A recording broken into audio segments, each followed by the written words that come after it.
Final decisions ತಗೊಳ್ಳೋದಕ್ಕೆ ಇನ್ನು ಕೇವಲ ಒಂದೇ ಒಂದು ಗಂಟೆ ಮಾತ್ರ ಅವಕಾಶ ಇದೆ. ಯಾಕಂತಂದ್ರೆ ಇನ್ನು 1 ಗಂಟೆ ಒಳಗಡೆ ಅವರು ಇದನ್ನ ಫೈನಲೈಸ್ ಮಾಡಿ ಲೋಕಭವನಕ್ಕೆ ಮಾಹಿತಿ ಕೊಟ್ಟರೆ ಮಾತ್ರ ಇವತ್ತು ಪ್ರಮಾಣ ವಚನ ಅಲ್ಲಿ ಗಾಜಿನ ಮನೆಯಲ್ಲಿ ನಡೆಸುವಂತದ್ದು ಸಾಧ್ಯ ಆಗುತ್ತೆ.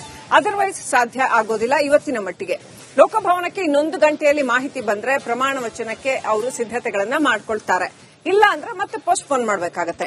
ನೂತನ ಸಚಿವರ ಪ್ರಮಾಣಕ್ಕೆ ಈವರೆಗೂ ಕೂಡ ಅಧಿಕೃತವಾಗಿ ಲೋಕಭವನಕ್ಕೆ ಮಾಹಿತಿ ಇಲ್ಲ ಅಂತ ಹೇಳಲಾಗಿದೆ. ಊರಲ್ಲಿ ಈ ತರ ಇರಬಹುದು, ಪಾಸಿಬಿಲಿಟೀಸ್ ಇದೆ ಅಂತ ಹೇಳಿದ್ದಾರೆ ಹೊರತು ಅಧಿಕೃತವಾಗಿ ಇಂತಿಂಥ ತಯಾರಿಗಳಾಗಬೇಕು ಅನ್ನುವಂಥ ಮಾಹಿತಿ ಇಲ್ಲ. ಇನ್ನು ಲೋಕಭವನಕ್ಕೆ ಅಧಿಕೃತ ಮಾಹಿತಿ ಬಂದ್ರಷ್ಟೇ ಇವತ್ತು ಪ್ರಮಾಣ ವಚನ ಸ್ವೀಕಾರದ ಸಿದ್ಧತೆಗಳಾಗ್ತವೆ. ಮುಂದಿನ 1 ಗಂಟೆಯಲ್ಲಿ ಮಾಹಿತಿ ಬರದೇ ಇದ್ರೆ ಇವತ್ತು ಪ್ರಮಾಣ ವಚನ ಕಾರ್ಯಕ್ರಮಕ್ಕೆ ಬ್ರೇಕ್ ಬೀಳುತ್ತೆ. ಇವತ್ತಾಗಲ್ಲ. ರಿಪಬ್ಲಿಕ್ನಲ್ಲಿ ಸಂಭಾವ್ಯ ಸಚಿವರ ಎಕ್ಸ್ಕ್ಲೂಸಿವ್ ಪಟ್ಟಿ, ಡಿಕೆ ಸಂಪುಟ ಸೇರೋರ ಪಟ್ಟಿ ಬಹುತೇಕ ಅಂತಿಮ ಅಂತ ಹೇಳಲಾಗ್ತಾ ಇದೆ. ಯಾರ್ಯಾರು ಇರ್ತಾರೆ?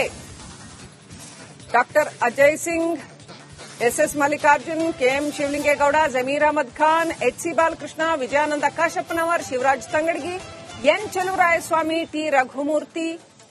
ಇಷ್ಟು ಜನಕ್ಕೆ ಡಿಕೆ ಸಚಿವ ಸಂಪುಟದಲ್ಲಿ ಸ್ಥಾನ ಸಿಗುತ್ತೆ ಅಂತ ಹೇಳಲಾಗ್ತಾ ಇದೆ. ಇನ್ನೂ ಕೂಡ ಇದು ಸಂಭಾವ್ಯ ಪಟ್ಟಿ.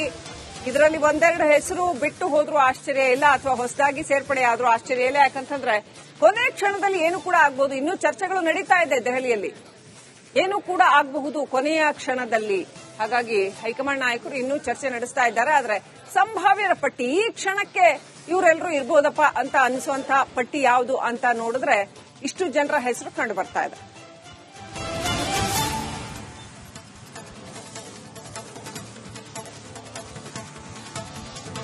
ರೈಟ್, ಈ ಬಗ್ಗೆ ಇನ್ನಷ್ಟು ಮಾಹಿತಿಯನ್ನು ಪಡ್ಕೊಳ್ಳೋಣ. ನಮ್ಮ ಪ್ರತಿನಿಧಿ ಬಸವರಾಜ್ ಲೈವ್ ಕನೆಕ್ಟ್ ಆಗಿದ್ದಾರೆ. ಬಸವರಾಜ್, ಕುತೂಹಲ ಇರ್ತಕ್ಕಂಥದ್ದು, ಎಷ್ಟು ದಿನ ಟೈಮ್ ತಗೊಂಡು, ತಿಂಗಳಗಟ್ಟಲೆ ಟೈಮ್ ತಗೊಂಡು ಇನ್ನೂ ಫೈನಲೈಸ್ ಮಾಡಕ್ಕೆ ಇನ್ನೂ ಯಾಕೆ ಕಾಲಾವಕಾಶ ತಗೊಳ್ತಾ ಇದ್ದಾರೆ, ಇನ್ನೂ ಯಾಕೆ ಇಷ್ಟು ಡ್ರ್ಯಾಗ್ ಮಾಡ್ತಾ ಇದ್ದಾರೆ ಅನ್ನೋ ಪ್ರಶ್ನೆ ಒಂದ್ ಕಡೆ.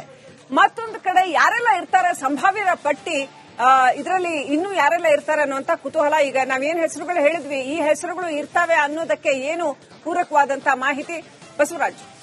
ಖಂಡಿತ ಶ್ರೀಲಕ್ಷ್ಮಿ, ಕಾಂಗ್ರೆಸ್ ಹೈಕಮಾಂಡ್ ಮೇಲೆ ಅಷ್ಟೊಂದು ಒತ್ತಡ ಇದೆ, ಅಷ್ಟೊಂದು ಆಕಾಂಕ್ಷಿಗಳಿದ್ದಾರೆ. ಸುಮಾರು 60 ಜನ ಆಕಾಂಕ್ಷಿಗಳು ಪ್ರಬಲವಾದಂತ ಪೈಪೋಟಿಯನ್ನು ಮಾಡ್ತಾ ಇದ್ದಾಗ ಇರ್ತಕ್ಕಂಥ 20 ಸ್ಥಾನಗಳಿಗೆ ಹೇಗೆ ಆಯ್ಕೆ ಮಾಡಕ್ಕಾಗುತ್ತೆ? ಕಾಂಗ್ರೆಸ್ ಹೈಕಮಾಂಡ್ ಕೂಡ ಮುಂದಿನ ಪಕ್ಷದ ಸಂಘಟನೆ ಮತ್ತು ಭವಿಷ್ಯವನ್ನ ಲೆಕ್ಕಾಚಾರ ಇಟ್ಕೊಂಡೇ ಒಂದು ಆಯ್ಕೆಯನ್ನ ಮಾಡಬೇಕಾದಂತ ವಿಚಾರ. ಆದ್ರಿಂದ ಇಷ್ಟೊಂದು ಸಮಯವನ್ನು ತೆಗೆದುಕೊಳ್ಬೇಕಾದಂತ ಅನಿವಾರ್ಯತೆ ಕೂಡ ಇದೆ. ಯಾಕಂದ್ರೆ ಹೈಕಮಾಂಡ್ ನಾಯಕರ ನಡುವೆ ಒಂದಷ್ಟು ಒಮ್ಮತ ಇರಲಿಲ್ಲ, ರಾಜ್ಯ ನಾಯಕರ ನಡುವೆ ಒಂದಷ್ಟು ಹೆಸರುಗಳಿಗೆ ಒಮ್ಮತ ಇರಲಿಲ್ಲ. ಎಲ್ಲರನ್ನೂ ಕೂಡ ಸಮಾಧಾನ ಪಡಿಸಬೇಕಾಗಿರ್ತಕ್ಕಂಥದ್ದು. ಒಂದ್ ಕಡೆ ಸಿದ್ದರಾಮಯ್ಯ ಅವ್ರನ್ನು ಕೂಡ ಎದುರು ಹಾಕೊಳ್ಳಕ್ ಆಗಲ್ಲ. ಸಿದ್ದರಾಮಯ್ಯ ಅವರನ್ನು ಮನವೊಲಿಸಿಕೊಂಡು ಕೆಲಸ ಮಾಡಬೇಕಾಗಿರ್ತಕ್ಕಂಥ ಅನಿವಾರ್ಯತೆ ಕಾಂಗ್ರೆಸ್ ಹೈಕಮಾಂಡ್ಗೆ ಇರೋದಂತದ್ದು. ಹಾಗಾಗಿ 2 ತಿಂಗಳ ಸಮಯವನ್ನು ತೆಗೆದುಕೊಂಡಿರ್ತಕ್ಕಂಥದ್ದು. ಈಗ ನಾವೇನ್ ಸ್ಕ್ರೀನ್ ಮೇಲೆ ತೋರಿಸ್ತಾ ಇದ್ದಾವಲ್ಲ, ಆ ಹೆಸರುಗಳು ಬಹುತೇಕ ಅಂತಿಮ ಆಗಿರ್ತಕ್ಕಂಥ ಹೆಸರುಗಳು. ಆದ್ರೆ ಅದು ಪಟ್ಟಿ